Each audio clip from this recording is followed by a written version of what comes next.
Moscow से बड़ी खबर है। मॉस्को पर यूक्रेन ने भीषण ड्रोन हमला किया है। पाव्लोव्स्की इलाके में भारी नुकसान का दावा है।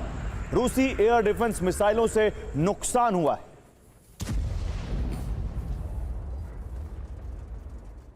तो देखिए, यह है मॉस्को पर यूक्रेन के अटैक्स। मॉस्को पर यहां पर अटैक हुआ है। यूक्रेन ने भीषण ड्रोन अटैक किए हैं। पाव्लोव्स्की इलाके में भारी नुकसान का दावा है। एक्चुअली ये नुकसान अटैक से ज्यादा, ड्रोन अटैक से ज्यादा रूसी एयर डिफेंस की मिसाइलों से हुआ है। तो मॉस्को पर यूक्रेन के ताबड़तोड़ हमले, ड्रोन हमलों के बाद सुनाई दिए धमाके। मॉस्को के कई इलाकों में हमले की खबर है। ड्रोन हमले के बाद वहां पर धमाके सुनाई दिए हैं। यूक्रेन ने ताबड़तोड़ हमले किए हैं मॉस्को में।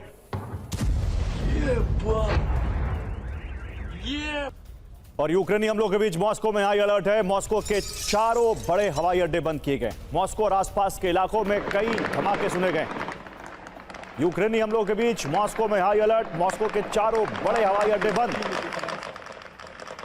लेबनान पर इजराइल के भीषण हमले, इजरायली हमलों से भारी तबाही का दावा। कई इलाकों में एयर स्ट्राइक से विध्वंस।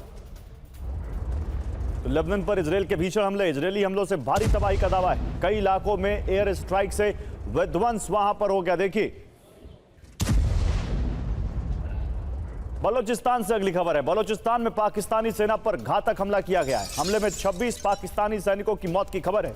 बीएलए ने घात लगाकर घातक अटैक किया है।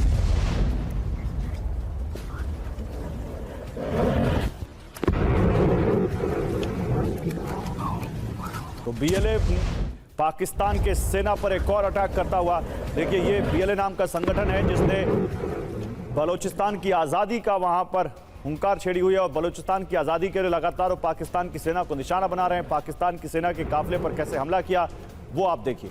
गाड़ी के परखच्चे उड़ गए। लेकिन काबुल से भी एक कुछ ऐसी खबर है। काबुल के एक स्कूल में बड़ा धमाका हुआ है। छात्रों के परिसर से निकलने के दौरान विस्फोट हुआ है। हालांकि धमाके में किसी के हताहत होने की खबर नहीं है।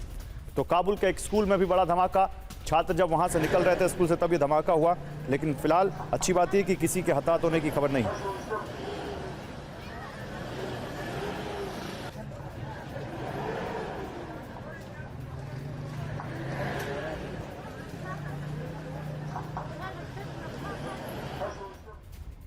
और अमेरिका से खबर है। अमेरिका के ओक्लाहोमा में बड़ा धमाका। बिजली गिरने से नेचुरल गैस टैंक में विस्फोट हो गया। धमाके के बाद आसमान में दिखा धुएं का गुब्बारा और लपटें देखिए। ये एक नेचुरल गैस टैंक है जिसमें बिजली गिरने के बाद कुछ यूं आग लग गई और वहां विस्फोट के साथ ही आग लगी। देखिए कितनी भीषण आग की लपटें ऊपर उठती हुई और धुएं का गुब्बार उठता हुआ। इराक के सुलेमानिया में फ्यूल डिपो में भीषण विस्फोट हुआ है। न्यूक्लियर क्लाउड जैसी दिखी आग की लपटें। डिपो में रखा 30 लाख लीटर से अधिक ईंधन खाक हो गया।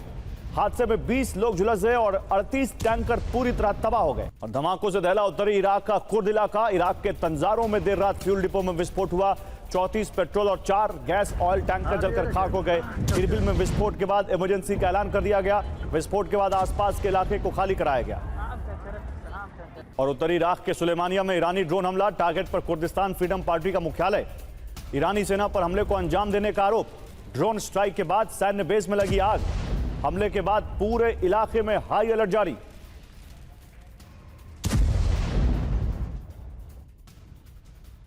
और इरबिल हमलों में अपनी भूमिका से ईरान का इनकार। तेहरान ने फॉल्स फ्लैग ऑपरेशन का दावा किया है। ईरान ने कहा हमला करते हैं तो आधिकारिक ऐलान भी करते हैं।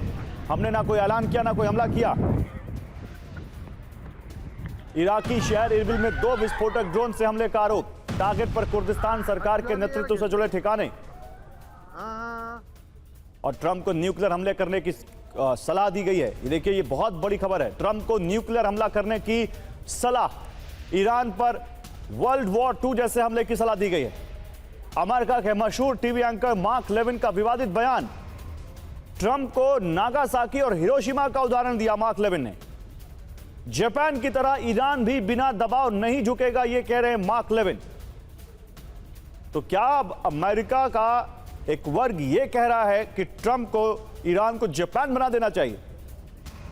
जिस तरह से द्वितीय विश्व युद्ध के दौरान 2 अटैक किए गए अमेरिका की तरफ से, वो पहले हिरोशिमा, उसके बाद नागासाकी, क्या वैसा कुछ करने की बात कह रहे हैं मार्क लेविन? अब ये बात आपको और थोड़ा डिटेल में समझाते हैं। ईरान पर न्यूक्लियर हमले की सलाह कैसे दी गई है? अमेरिका के मशहूर टीवी एंकर मार्क लेविन का विवादित बयान, ट्रंप को ईरान पर द्वितीय विश्व युद्ध जैसे हमले की परोक्ष सलाह। मार्क लेविन ने ईरान की तुलना द्वितीय विश्व युद्ध के जापान से की। ईरान का रुख भी 1945 के अड़ियल जापान की तरह है, मार्क लेविन कह रहे हैं। उन्होंने कहा कि आत्मसमर्पण के लिए जापान पर 2 परमाणु बम गिराने पड़े थे। लेविन का दावा, बिना निर्णायक दबाव के ईरान भी नहीं झुकेगा। तो अब क्या ये संकेत हैं? आइए आपको दिखाते हैं। ईरान पर न्यूक्लियर हमले के 6 संकेत मिल रहे हैं। इन 6 संकेत को आपके सामने रखते हैं। 18 अगस्त को, यानी जो सबसे ताजा है, लेटेस्ट, अमेरिकी टीवी होस्ट मार्क लेविन ये कहते हैं कि 1945 के जापान से ईरान की तुलना करते हुए उन्होंने कठोर कदम उठाने की सलाह दी है। इससे पहले 17 अगस्त को ट्रंप की कड़ी चेतावनी, ईरान पर कुछ बड़ा करने जा रहे हैं। 17 अगस्त को अमेरिका के पूर्व सांसद मार्जोरी टेलर ईरानी बेस पर टैक्टिकल न्यूक्लियर वेपन से हमले के संकेत दिए। 17 अगस्त को द हार्मूज लेटर कहता है कि अमेरिका जल्द बदल सकता है परमाणु हथियारों के इस्तेमाल की पॉलिसी। उससे पहले 15 अगस्त को पेंटागन में अमेरिका की न्यूक्लियर रणनीति बदलने पर मंथन किया गया। उससे पहले 13 अगस्त को IRGC के सलाहकार रजा नकवी ने कहा कि ईरान को झुकाने के लिए अमेरिका परमाणु विकल्प आजमा सकता है। जनरल माथुर, सब कुछ तो मैंने यहां पर आप लोगों के सामने रख दिया। अब आपका असेसमेंट क्या है? क्या ये जो सलाह है मार्क लेविन की, ट्रंप इसको मानेंगे?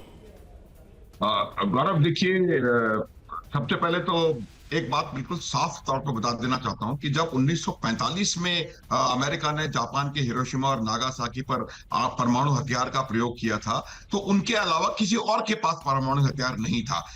सोवियत संघ ने अपना पहला सफल परमाणु परीक्षण 1949 में किया है और ब्रिटेन ने पहला परमाणु परीक्षण 1952 में किया है। तो वो हालात बिल्कुल भिन्न थे। सलाह जरूर हो सकती है, और मेरा ये मानना रहेगा गौरव कि ये सलाह भी एक कहीं साइकोलॉजिकल वॉरफेयर का हिस्सा हो सकती है, दबाव बनाने का हिस्सा हो सकती है। लेकिन मैं इस बात को मानता हूं कि किसी भी प्रकार का परमाणु हथियार का प्रयोग संभव इस समय नहीं है, जबकि उनके अलावा पूरी दुनिया में बहुत सारे ऐसे देश हैं जिनके पास तो जनरल माथुर, आप जिस तरफ इशारा कर रहे हैं वो समझ में आ रहा है, लेकिन ईरान के पास तो परमाणु बम नहीं है ना, कि आप कह रहे हैं कि ईरान के पास परमाणु बम है। आपने मेरे को बोले, यही मैं कह रहा था कि ये बात उस ईरान के पास है या नहीं है उसकी नहीं है। बात इसकी है कि ईरान के पास क्या चीन और रूस का पूरा सपोर्ट नहीं है। हर तरीके से चीन और रूस सपोर्ट कर रहे हैं, और यदि अमेरिका किसी प्रकार से ऐसे इस प्रकार हथियार का प्रयोग करेगा तो उसका रेपरकशन होने की संभावना क्या रेपरकशन होगा सर? यही तो सवाल है। क्या आप कह रहे हैं कि अगर ईरान पर अमेरिका परमाणु बम चलाएगा तो चीन और रूस अमेरिका पर परमाणु बम चला देंगे? कुछ भी अमेरिका पर ना चलाएं, हो सकता है कोई पाकिस्तान जैसा निकल करके इजराइल पर परमाणु बम लगा दे। तो मेरा कहने का अर्थ यह है कि ये चीज बहुत ज्यादा डिजास्टर में एस्केलेट हो सकती है। ये बात अमेरिका भी समझता है, और इस वजह से मुझे लगता नहीं है कि परमाणु बम का प्रयोग का कोई संभावना मुझे कम नजर आ रही है। हालांकि कुछ कहा नहीं जा सकता, कोई भी आप ट्रंप किस प्रकार के व्यक्ति हैं, लेकिन मुझे इसकी संभावना बहुत कम नजर आ रही है। ठीक है सर। गौरव, म्यूचुअली अशोर्ड डिस्ट्रक्शन ये रियलिटी है, और आज की दुनिया में कम से कम दोनों जो धड़े हैं, दोनों धड़ों के पास मिलाकर लगभग बराबर परमाणु हथियार हैं। साउंड्स लॉजिकल सर, मैं आपकी बात को काटूंगा नहीं, लॉजिक है, आपके पास अनुभव है, आप मिलिट्री की स्ट्रैटेजी को समझते हैं, लेकिन जिस तरह से ट्रंप का रवैया है, सारे लॉजिक फेल हो जाते हैं उनके आगे। तो अब देखना है कि ट्रंप क्या करते हैं।